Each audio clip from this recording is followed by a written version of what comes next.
Salut les amis, dans la vidéo d'aujourd'hui, je voulais vous parler de l'importance des sensations quand on est à cheval. Donc quand on est à cheval, on a le seul moyen en fait qu'on a de communiquer ou de ressentir vraiment le cheval, c'est l'assiette. Donc par l'assiette, par le bassin, on peut ressentir beaucoup de choses sur la façon dont le dos du cheval fonctionne.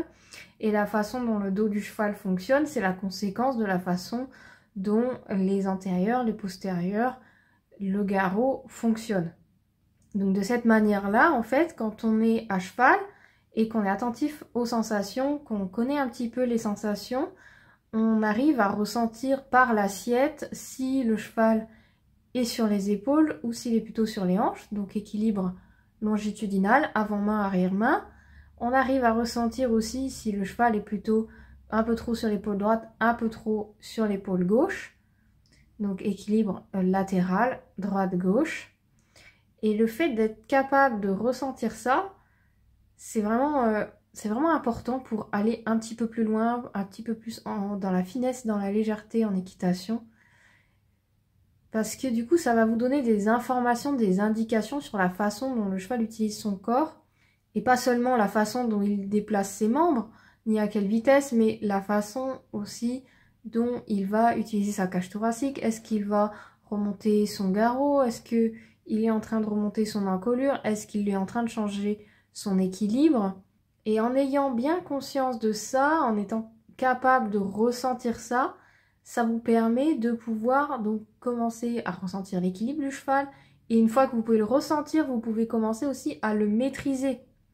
Parce que quand vous maîtrisez l'équilibre du cheval, vous êtes en mesure de demander à votre cheval une épaule en dedans, un appuyé, en maîtrisant l'équilibre latéral.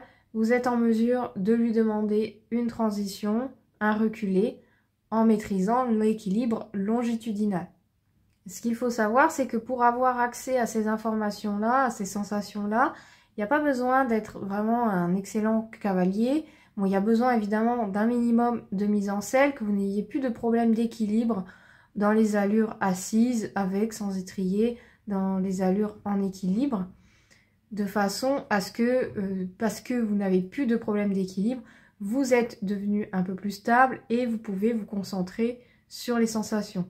Si vous êtes en déséquilibre, vous n'êtes pas en mesure de ressentir votre cheval, vous n'êtes pas en mesure d'être à l'écoute de vos sensations. Mais si vous avez un minimum de mise en selle, oui, c'est possible. Et donc, il n'y a pas besoin de savoir faire des changements de pied autant pour être en mesure de ressentir ça.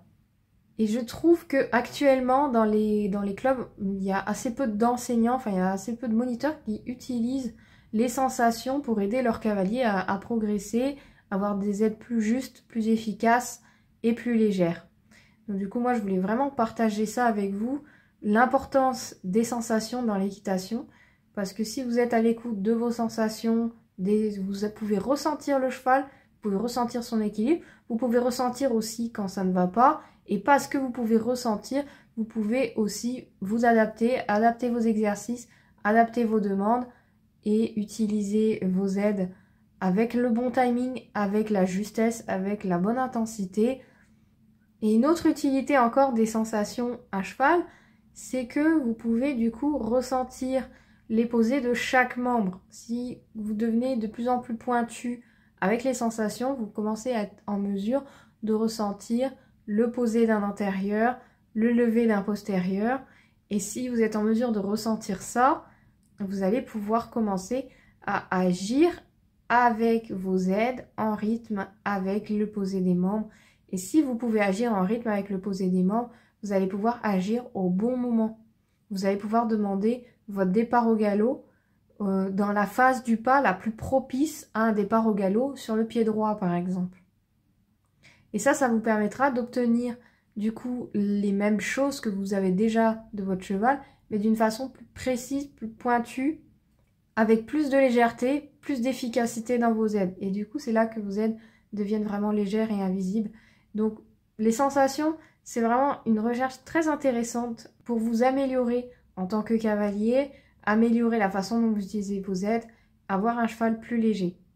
Donc pour moi, en tout cas, c'est vraiment très important et j'ai à cœur de le partager avec ceux qui sont mes élèves, Donc si vous voulez vous aussi en savoir plus sur ce sujet, n'hésitez pas à aller voir en description. Il y a l'e-book à télécharger qui vous donnera déjà pas mal d'informations sur ma philosophie, la façon de travailler pour aboutir à ça. Et ensuite, on y a aussi l'abonnement au cours audio qui justement aborde ces sujets-là de façon un peu plus concrète en pratique.